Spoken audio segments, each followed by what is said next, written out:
Today I'm here to help you answer a question that all cyclists eventually have. Where can we go cycling? We're going to be using Google Maps, fitness networks like Strava, and social media to help you find your next great route, hopefully not too far away from home. So let's get started with my first tip, which is stalking, and we're going to be doing that on Strava. So what you need to do is find a Strava club in your city, and you don't need to join the club, you just need to look at the leaderboard. You can now sort the list according to elevation gained, distance covered, or longest ride based on whether you'd like to find long rides or rides which include climbs. Now we come to the stalking part. This is a hit and miss technique, but if you choose cyclists with impressive stats, there's a good chance we'll find exactly what we're looking for. Click to go into your Stalkies page, and now the easiest thing to do would be to check the photos. Scroll through the photos from here, and if you find a location that looks interesting, click this link to jump to the activity and you can examine the route there. Beyond photos, another option is looking through their activities. This bar graph gives you an idea of the weeks with the longest rides or the most climbing. Choose a scale that makes sense for the type of rides you're looking for, and then take a look at the activity maps that show up. Scan for rides which look interesting and jump into the activity for details. Consider following them so that their activities start showing up in your Strava feed, allowing you to immediately pick up on cool routes as soon as they're written. Let's talk about your regular social networks like Facebook and Instagram. Most cities with a sizable number of cyclists will have several Facebook groups for cyclists which you can join. On Instagram, it's fairly easy to find cycling related content with a search or a hashtag. If there's one thing cyclists love to do, it's take pictures and videos of their rides.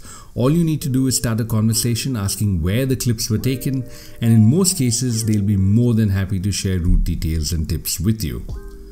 My next tip is Google Maps, specifically the satellite view. First, look for some open spaces. You can see that this area is much more open with more trees and fewer buildings. It's quite likely that riding here is going to be much more pleasant with far less traffic. Of course, you're more likely to find such places if you move out of the city entirely. Now, once you're beyond your city's bounds, you can start looking for other features like water bodies, and if you can find a road that runs alongside, take it. It's always nice to be able to see a lake or hear a river flowing as you ride along. The next things to look for are hills, and while you can still see them with Google Maps with the 3D view on, I'm going to switch to Google Earth because they're so much more obvious and it looks a lot better too. I like hills because I enjoy a challenging climb, it's a great workout, the views are spectacular, and the descents are super fun. Now don't assume you know all the hills in your area. There are going to be some pretty popular climbs that everyone talks about, but there can be dozens of other hills and climbs hidden around your city that nobody bothers to ride. Back in Google Maps, if you're just scanning the countryside, a telltale sign of a climb is finding switchbacks on the map.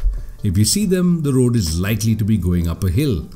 And if you paid attention to map reading in geography class, you'll remember that you can always switch to the topographical map and look at the contour lines to know for sure. Elevation is also obvious in this mode once you zoom out a bit. The absolute best part of Google's satellite view though is being able to find trails which you wouldn't find marked on the map as roads. Trails are typically found on hills, like here's a trail that starts at the top of Kathraj Ghat and goes all the way across to Babdev Ghat. Before we leave Google Maps, don't forget to use Street View, PhotoSpheres and photos to help with your route planning. Even in countries like India, where Street View isn't available, Pegman will still help you find important photospheres like this one, which shows you what the hill is like, and you can even see the trail we'd be taking. You can also look at photos of different landmarks to familiarize yourself with waypoints along your route and get another chance to look at the roads or trails here as well. Finally, if you're in a country that has Street View, you could use it to examine most of the roads you'd be cycling. Now with Google Maps, we found a great destination or some trails we'd like to ride. How do we create a good route to get here? One way is to open Strava's segment exploration feature and look for segments around the area you want to get to. For example, I found this segment to be just right for riding up Lohargarh in Lonavala. We can now look at the list of everyone who's ridden this segment and examine the routes they've taken to get here. Mayank seemed to descend another way, rode along Pavna Lake for a bit and hit the highway doing a bit of a loop. Ajit did a simple out and back to the fort along the highway, and Aditya takes an entirely different route back to Pune.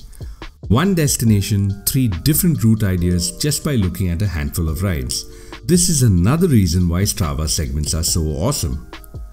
Another valuable Strava asset is its global heat map.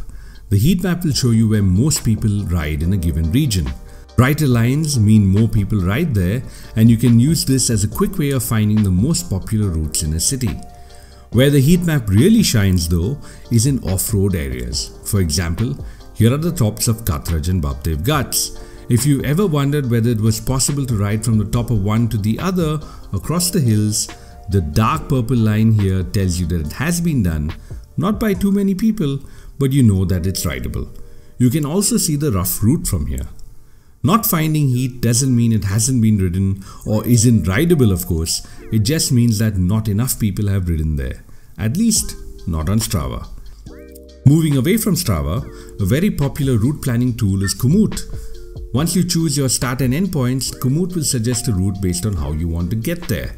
So if we chose, say, Tikona Fort, it shows me one option for road cycling and a slightly different route if I choose mountain biking. Besides simple distance and elevation, note the details on road type and road surfaces. I also like this slider that will tell me how long it will take based on my fitness levels. Now we come to the lazy way of finding routes, but these are likely to be some of the best routes you can find. If you go to a site like RideWithGPS and click Find Routes, you'll first see routes built by area ambassadors, which include detailed maps, directions, pit stop locations, photos, and notes by the ambassador, so you're really well prepared for the ride. Now you can specify criteria to find just the route you're looking for, of course, but ambassador routes aren't available everywhere. So in countries like India, you may find just the route itself with a couple of photos at most, but even without these detailed notes, you will definitely find some great routes in here. Komoot also has routes, and just like RideWithGPS, some routes are super detailed while others are really basic. Specifically for mountain biking trails, you could try sites like Singletracks and Trailforks. Perhaps the most enjoyable way of finding cycling routes is exploration. When you're out riding and you notice a road veering off your regular route or a trail going off into some unknown location, think about taking it. I can't tell you the number of times I've found great routes or had an interesting ride just because I chose to take routes like this. You could choose to make a note of the location and study it when you get back home, but if you have the time, you're right there. Just take the damn road or trail and see where it leads. You could load up Google Maps on your phone and do some on-the-spot research as well. Now, if you know a great route that isn't well known, remember to do your bit for your cycling community by taking photos, notes, creating segments, and sharing the route on social media using whatever platform you prefer. If you have a route tip that you'd like to share, do leave a comment below. I'd love to hear from you. This channel has a bunch of route videos too, so subscribe and go ahead and watch this playlist on cycling routes in India. Or if you've been getting bored while cycling, watch this video on how to keep your rides fresh. Thanks for riding along, and until next time, keep exploring. What do you think? It's still okay. You're okay? Yep. वहाँ से ऊपर वो झाड़ी के नज़दीक से नहीं आए थे ना? It's okay.